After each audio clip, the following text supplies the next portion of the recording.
नादियापुर नामक एक सुंदर सा गांव हुआ करता था। उस गांव में एक रमेश नाम का एक गरीब लकड़हारा अपने इकलौते बेटे सोनू के साथ खुशी से रहा रहता था। रमेश बहुत ही मेहनती और ईमानदार लकड़हारा था। वह हमेशा ही अपने काम से खुश रहता था। उसके पास ज्यादा पैसे नहीं थे, लेकिन भी वह अपनी जिंदगी से बहुत संतुष्ट था। रमेश रोज सुबह सुबह जल्दी उठकर गांव के जमींदार शंकर के यहाँ जाकर लकड़ी काटने का काम किया करता था।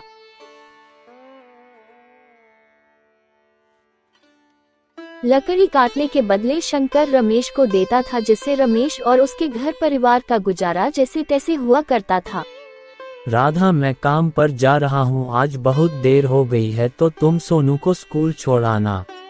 जी, स्कूल तो मैं छोड़ आऊंगी, लेकिन सोनू 2 दिन से कह रहा है कि उसकी स्कूल की टीचर स्कूल की फीस मंगा रही है। तो जाकर दे आओ ना स्कूल की फीस। अजी, कहाँ से दूं? आप जो पगार लाते हैं उसमें मुश्किल से तो घर चल पाता है। अब इतनी सी तनख्वाह में बच्चों की फीस की इंतजाम कैसे करूं? अजी, मैं एक बात साफ साफ कह देती हूँ, आप सेठ शंकर जी से पगार बढ़ाने की बात कहिए। दिन पर दिन खर्च बढ़ता जा रहा है। बाजार में अगर सब्जी लेने निकले तो सब्जियों के दाम आसमान छू रहे हैं, और बच्चों की पढ़ाई का खर्च, घर का खर्च, अब इतनी कम तनख्वाह में कैसे गुजारा होगा? ठीक है, मैं आज ही सेठ जी से थोड़ा पगार बढ़ाने की बात करता हूँ। इतना कहकर रमेश अपनी कुल्हाड़ी लेकर काम पर चला जाता है। अरे भाई, आज तो पगार का दिन है। देखो, अब ये सेठ शंकर कोई ना कोई लोचा जरूर करेगा। हमेशा कोई ना कोई बहाना बनाकर पगार कम कर देता है। और अगली बार तो मेरी आधी पगार काट ली थी। हाँ रामू भाई, तुम एकदम ठीक कह रहे हो। ये सेठ शंकर ना एक नंबर का चालाक और लालची इंसान है। एक तो दुगना काम ले लेता है और बदले में पैसे भी पूरे नहीं देता। हाँ भाई, मेरी भी अगली बार सेठ शंकर ने पगार काट लिए थे। मैंने बस 2 छुट्टी ली थी जब मेरी बिटिया बहुत बीमार थी, और इस शंकर ने इस बात का फायदा उठाकर मेरी पूरी आधी पगार काट ली। हे भगवान, बस सेठ जी इस बार मेरी पूरी पगार दे दे, बच्चों की स्कूल की फीस भी भरनी है। ऐसे सभी लकड़हारे अपने काम पर लग जाते हैं। काम करने के बाद सभी लकड़हारे सेठ शंकर के पास जाते हैं। सेठ जी, महीना पूरा हो गया है, हमें हमारी तनख्वाह दे दीजिए।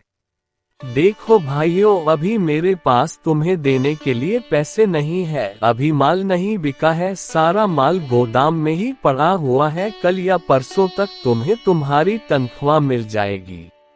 पर सेठ जी, अभी हमारे पास बिल्कुल पैसे नहीं बचे हैं। बच्चों की फीस भी भरनी है, घर का सामान भी लाना है। अरे मैंने कहा तो सही, 1-2 दिन और रुक जाओ। कल या परसों तक तुम्हें तुम्हारे पैसे मिल जाएंगे। सभी लकड़हारे दुखी मन से अपने अपने घर लौट जाते हैं। अजी, क्या हुआ? इस बार कितना पगार मिला है?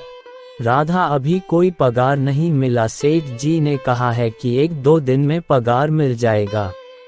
पगार नहीं मिला? आपको तो पता है ना, बच्चों की फीस भरनी है। इनकी स्कूल टीचर ने आज साफ साफ चेतावनी दी है कि अगर कल फीस नहीं लाई तो बच्चों को घर पर ही बैठा लेना। अब बताओ मैं क्या करूं?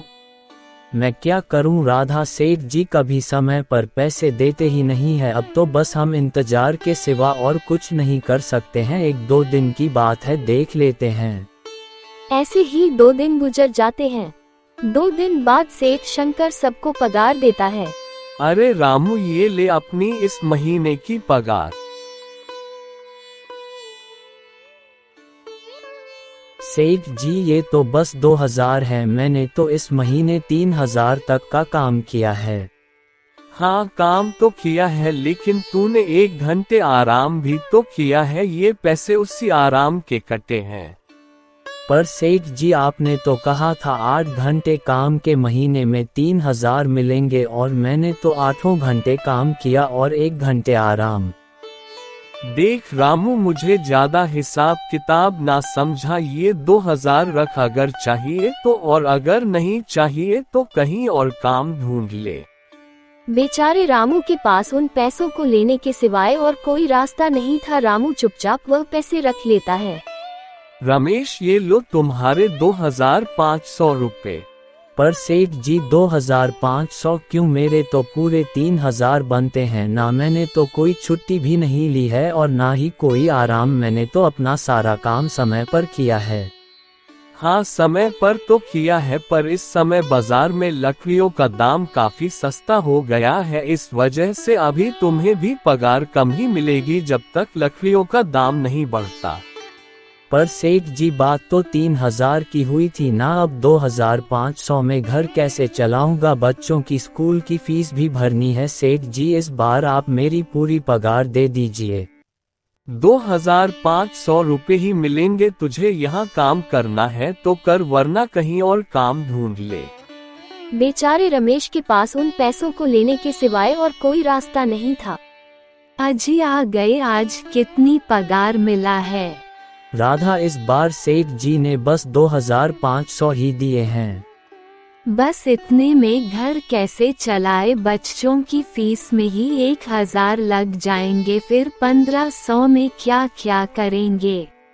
मैं क्या कहूँ राधा, अब तुम्हें इसमें ही गुजारा करना होगा। तुम सबसे पहले बच्चों की फीस भर देना, इसके बाद बाकी का मैं देखता हूँ। अजी आप क्या कर लोगे? सेठ जी से पूरे पैसे तो मांगे नहीं गए आपसे? नहीं राधा, मैंने सेठ जी से पैसों के लिए कहा था, पर सेठ जी ने साफ इनकार कर दिया और कहा ये लेना है तो लो, वरना कहीं और काम ढूंढ सकते हो। मैं सोच रहा हूँ कि लकड़ी काटने के बाद मैं कहीं और भी काम ढूंढ लूँ। सेठ जी के यहाँ से काम करने के बाद मैं दूसरी जगह पर काम किया करूँगा, इससे कुछ ज्यादा आमदनी हो जाएगी। आज ही मैं सेठ जी के यहाँ से काम करने के बाद और भी जगह काम ढूंढने जाऊँगा। और जैसा कि रमेश ने कहा, शंकर के यहाँ काम करने के बाद रमेश काम की तलाश में निकल जाता है। रमेश पूरे गांव में काम ढूंढता है, मगर हर जगह रमेश को निराशा ही मिलती है। अंत में थक हार कर रमेश वापस जाने लगता है। तभी उसे एक गुफा दिखती है और वह गुफा में जाता है। हे भगवान, आज तो मुझे कोई काम भी नहीं मिला, मैं कैसे अपना घर चलाऊंगा? रमेश ये सब सोच ही रहा था कि तभी उसकी नज़र गुफा में रखी एक घड़े पर जाती है। रमेश उस घड़े के पास जाता है। अरे ये कैसी गुफा है? ये किसका घड़ा पड़ा हुआ है? इसे मैं घर ले जाता हूँ, राधा के पानी रखने के काम आ जाएगा। रमेश जैसे ही उस घड़े को हाथ लगाने की कोशिश करता है, तभी उसे एक आवाज सुनाई देती है, रुक जाओ, घड़ को छूने की कोशिश मत करो।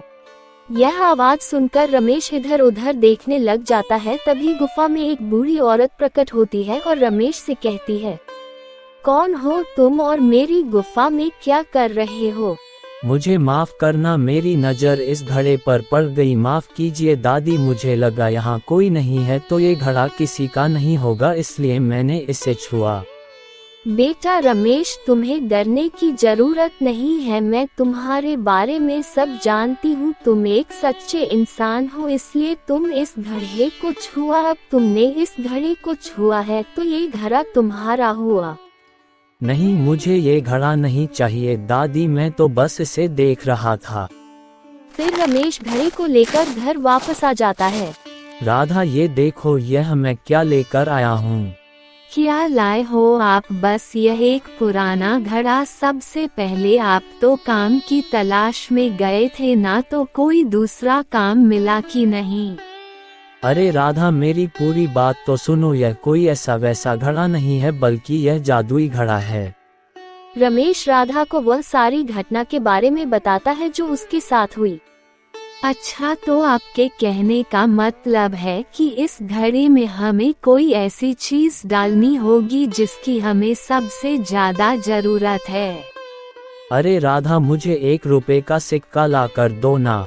जैसे ही रमेश उस सिक्के को उस जादुई घड़ा में डालता है, पूरा घड़ा सोने के सिक्कों से भर जाता है। ये देखकर दोनों बहुत खुश हो जाते हैं।